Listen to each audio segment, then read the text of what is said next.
Примерно год назад нам попался на распаковку мотоцикл Риехо.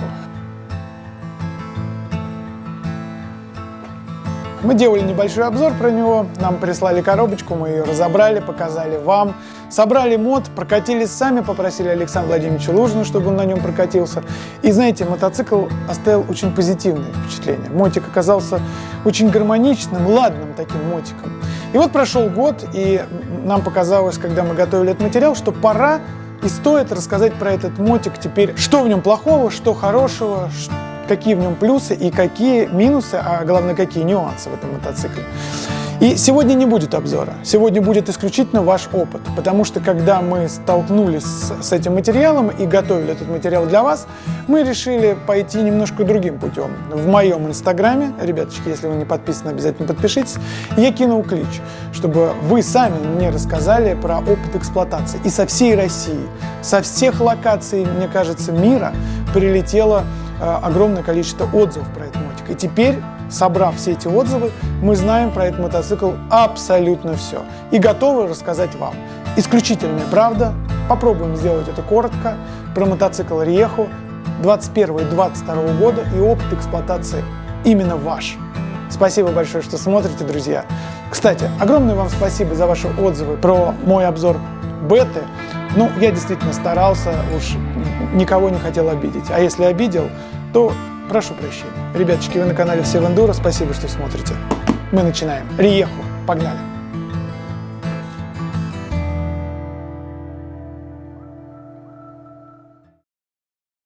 Неважно, парни, на каком мотоцикле вы ездите. Важно, кто вас учил, обучал и как вы применяете эти знания, которые вы получили. Ребята, с 23 по 27 сентября у нас пройдет эндуро-тур с обучением в Крыму.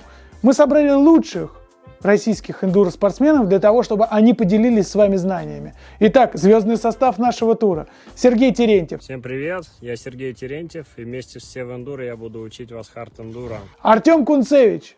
Всем привет, я Кунцевич Артем. Ну и, конечно же, Александр Владимирович Лужин. Я расскажу много новых техник прохождения треков, гор. Будет веселая компания и туса. Вот весь этот звездный состав будет учить вас в течение 3 дней, как правильно ездить на мотоцикле. Мы научим вас качественно, быстро и безопасно гонять на мотоциклах. Теперь самое интересное. Это скидка порядка 20 тысяч рублей первым 10, кто сейчас позвонит по телефону, который я оставил внизу.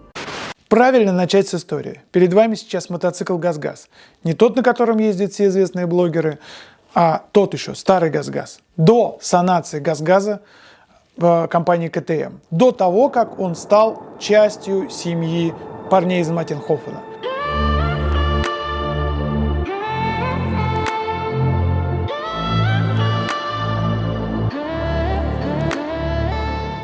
Это мотоцикл исключительно испанского производства. Ну да, не считая Каябы, Ниссена там и прочего навесного, но в нашем мире это уже вроде как и нормально.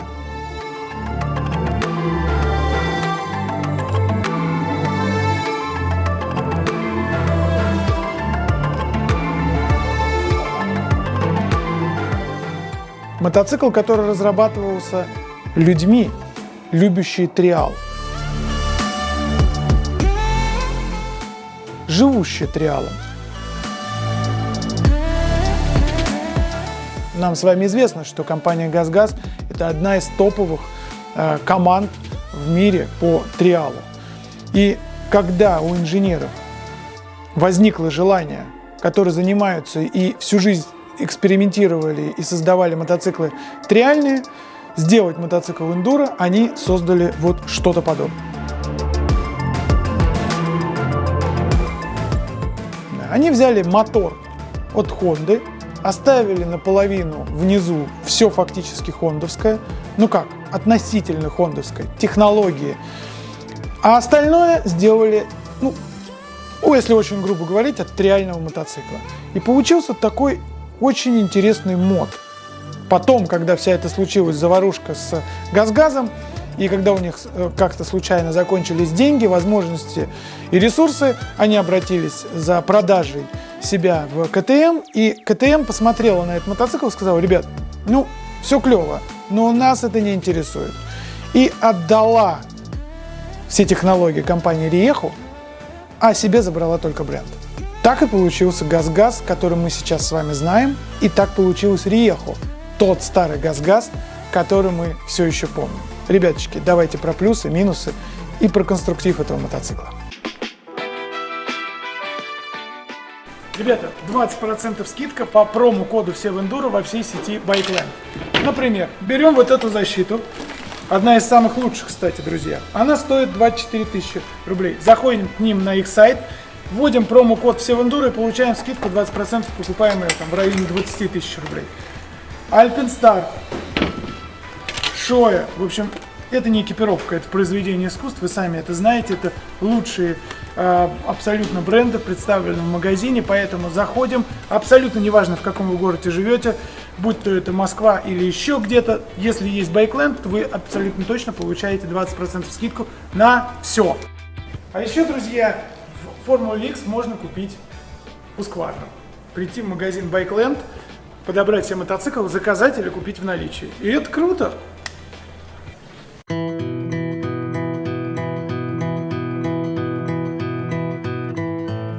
Давайте начнем с плохого. Из плохого это стартер и карбюратор.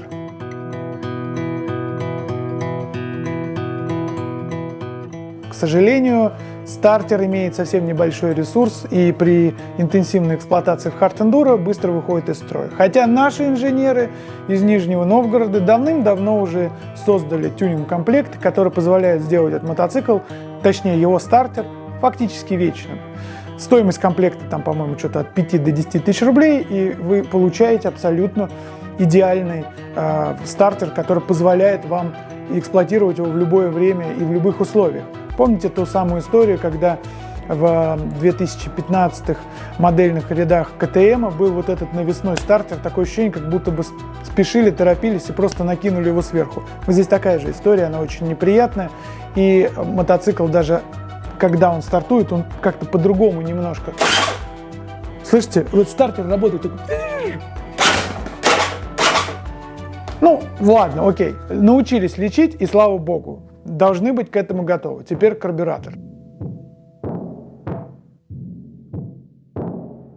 Мотик, доставая его из коробки, собирая, требует компетентной настройки. Вообще всего. Здесь изначально на заводе неправильно, по мнению специалистов, выложена проводка. Здесь очень много косяков при сборке. Необходимо все промазывать для того, чтобы мотик, что касается электрики, вел себя хорошо. Потому что есть проблемы, и они действительно существуют. Многие парни об этом написали, но если вы неправильно собрали мотоцикл. Поэтому вот эта история с Ready to Race, забудьте. На этом мотоцикле она, к сожалению, отсутствует. Это мотоцикл, знаете, в сторону уже больше профессиональных каких-то спортивных амбиций, вот туда.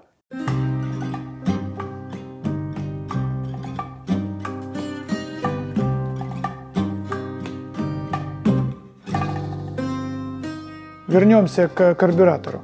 Здесь стоит карбюратор, который изначально достаточно сложно настроить. И вам необходимо разбираться и быть компетентным в настройке карбюратора. Карбюратор здесь лечится либо установкой карбюратора электрон, либо специальных GD-китов. Но, парни, по поводу GD-китов тоже электроны есть проблема. Дело в том, что электрон хреново работает зимой. Сложности есть, но они все лечатся, и в принципе уже есть рецепты.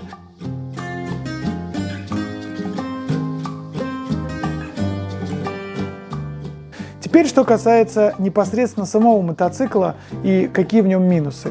Что касается брака. Были отзывные кампании по раме. И дилеры, у которых вы приобретали мотоциклы, если вы приобретаете у белого дилера, то вам просто привозили новую раму, вам необходимо было ее поменять. Были сложности с проваркой швов на подрамнике, тоже они лопались, хотя здесь стоит алюминиевый подрамник. Были небольшие проблемы с проводкой, как говорил ранее, и, конечно же, знаете, такие явные косяки при сборке. Но испанцам можно, в конце концов, простить, пусть будет так. В принципе, на этом почти все заканчивается, кроме вот этих очень странных пультов.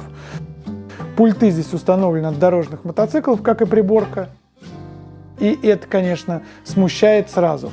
С другой стороны, ну, давайте, положа руку на сердце, никому они особо не нужны. Да, здесь тоже есть вибрация, и здесь точно так же стоит тот самый Nissin. К Nissin, что касается тормозной системы, нужно привыкать. Она очень резкая. Не бывает здесь, как и в бете, каких-то свободных ходов. Либо фыкал, либо выкал. Что касается сцепления Магура, поэтому достаточно информативная, легкая. И, кстати, на триальных мотиках она точно так же стоит. Вот что касается там всяких ТРСов и прочее, тоже Магура. И они, кстати, очень даже похожи между собой. Поэтому претензий особо, в принципе, к сцеплению нету. Что касается дисков сцепления, они здесь, парни, свои. Нельзя просто пойти купить в магазине там какие-то другие диски сцепления. Здесь нужно все заказывать. Нужно об этом помнить. Были, кстати, моменты жалоб на то, что не очень хорошо сделан глушитель, и были проблемы и браки с резонатором. Ну, так или иначе, они вроде как решались, и можно в конце концов это взять, все подпаять, и проблем с этим нет. Дополнительно по минусам еще хочется отметить вибрацию. Да, в этом мотоцикле она существует, и здесь нет никаких дополнительных валов, которые ее гасят. Поэтому вот когда вы садитесь на этот мотик, он достаточно имеет высокие вибрационные нагрузки. Но как только вы начинаете ехать, это все пропадает, естественно. И в принципе плохого, вот такого, знаете как, чтобы прям вот укатывало, особо нет. Здесь все компенсируется, друзья мои, тем, что это достаточно адекватная цена и очень богатая комплектация самого мотоцикла, если вы в этом разбираетесь и понимаете. Поэтому, когда вы покупаете этот мотоцикл или засматриваетесь на него, вы должны понимать, что этот мотик скорее больше людям подходит, ну, знаете, как-то более профессиональным. То есть, которые могут оценить поистине подвеску Каяба. А она здесь просто волшебная, парни.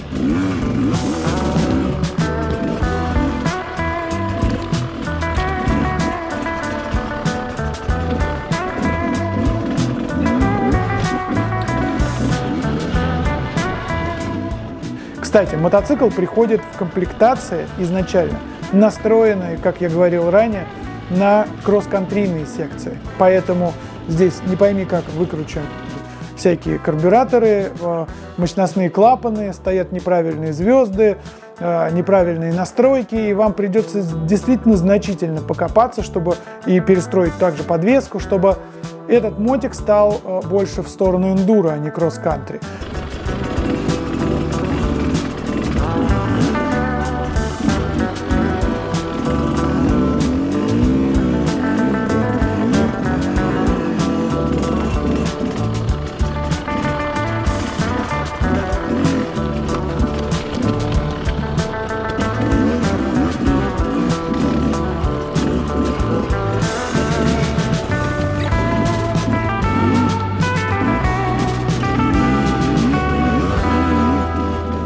Но как только вы это сделаете, вы получаете мотоцикл почти идеальный для хард-эндуро.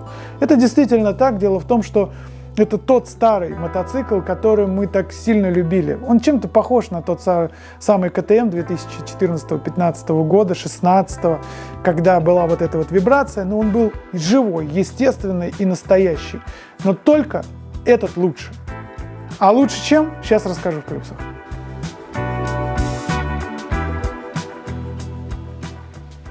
Итак, переходим к самому приятному. Плюсы мотоцикла Рехо. Дело в том, что за 620, ну окей, там 650, 600, 700, 700 тысяч рублей вы покупаете мотоцикл полностью на Каябе.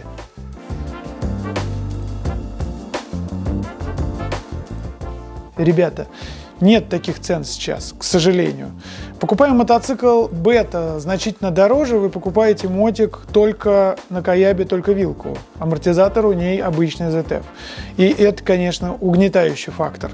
Также всякие вот такие вещи, как вы понимаете, давным-давно стали дополнительным, ну, так сказать, партсом, который вы заказываете, что в КТМ, что в Бета. Здесь это все в комплектации, ничего делать не надо. Кстати, что вы заметили, радиаторы чуть-чуть больше, чем у КТМ. Поэтому защита тоже не подходит, и нужно дозаказывать ее. Заказывать, и можно ее заказать во всяких там питечах, армах и прочее. Дело в том, что у него немножко иначе сделана система охлаждения. И здесь тоже парни из ГАЗ-ГАЗ применили всякие революционные истории. Кстати, вентилятор тоже идет в комплекте. Покупая этот мотоцикл, вы покупаете полностью, ну там, без защит, конечно же, но покупаете полностью мотоцикл топового уровня, что касается подвески точно. По мотору огромное количество низов, но вы должны понимать, что перед тем, как выехать, необходимо настроить этот мотоцикл, четко его подготовить, полностью фактически разобрать, собрать заново, и это такой небольшой минус. То есть он не ready to race, как все остальные мотики, где там масло, бензин и попер. Здесь нет. Кстати, по поводу масла, бензина, здесь, естественно, тоже только премикс, никакого здесь насоса электромеханического или там электронного, как в TPI. Здесь все по-старому, как было раньше. Вообще мотоцикл, знаете, оставляет очень позитивное ощущение. Наверное, спросите про вес и прочее. Друзья, вот считаю, что вешать мотоцикл за весы – это такое не очень история. Дело в том, что важно, как он ведет себя, как он управляется. А управляется Реху очень интересно. Чем-то он мне напомнил Шерку. Вот своей остротой управления. И, видимо, из-за того, что у него более тяжелый маховик, а у него, кстати, он такой более триальный, и когда ты начинаешь его немножко раскручивать мотик, у тебя появляется ощущение ощущение Бога. То есть ты можешь встать в любой момент, осмотреться, повернуться. То есть он как будто сам за тебя держит собственно, весь баланс. Когда вы садитесь, заводите и начинаете на нем ехать, у вас возникает только одно ощущение. Вроде бы все такое, как раньше, но очень гармонично.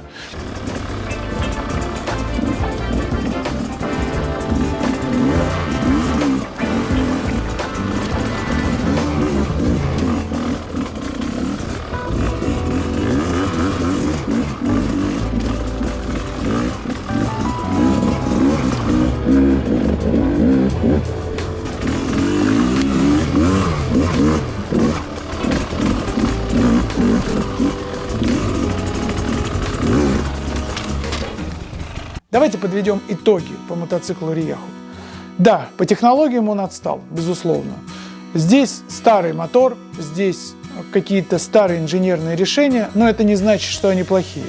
Ценой, каябой и своей гармонией он делает, наверное, один из лучших выборов сейчас недорогих мотоциклов. Что подходит от мотоцикла КТМ и как он вообще заменяется. Можно ли здесь что-то старое от КТМ или новые какие-то запчасти поставить на Реху? Перечислю сейчас то, что написали ребята из Инстаграма. Сальники коленвала правый КТМ Хаска до 2017 года подходит. Шатун Honda, поршень от Шерки встает. Диски сцепления фрикционные Honda или Кава 450.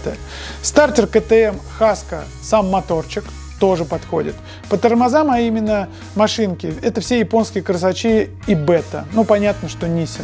Задний тормозной диск КТМ Хаска Avantis. Ловушка цепи КТМ Хаска Avantis. Фонарь задний от свежего ГАЗ-ГАЗа.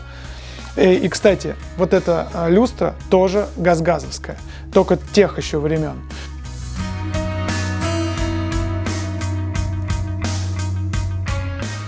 Кому рекомендовать этот мотоцикл? Наверное, тем ребятам, которые уже чуть-чуть более-менее научились ездить. Тогда вы получите полноценное удовольствие, во-первых, от каябы. Вы просто сойдете с ума, потому что она очень комфортная, очень мягкая. Это не та каяба, еще раз, которая стоит на бете и уж точно не той комплектации. И когда вы садитесь на эту каябу, вы понимаете, что вы просто на подушках, вам так кайфово, вы получаете огромное удовольствие от этого мотоцикла и от каябы. И те, кто умеет, чуть-чуть научился ездить, может приоткрывать газ.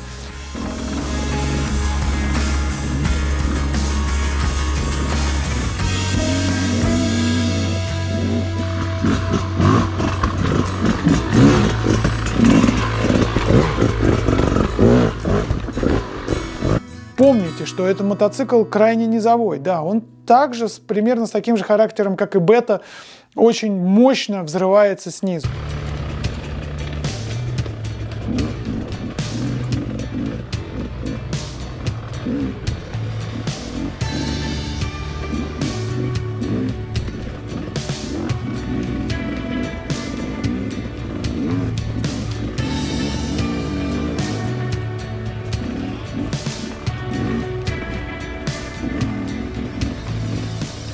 Ну, естественно, те ребята, которые не могут купить по какой-то причине Шерка, не хотят покупать Бету, а вот хотят сразу хороший мотоцикл с комплектацией на Каябе, стоит обратить внимание на Риеху. Ребят, спасибо большое, что смотрели этот выпуск. Для нас очень важно. Поддержите нас лайком.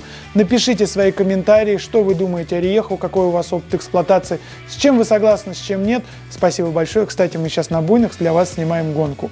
И в скором выпуске ее выпустим. Безусловно, расскажем и расскажем, какая это атмосфера и что такое хард-эндуро в Улан-Удэ. Ребят, спасибо большое. Всем хорошего настроения. Всем пока.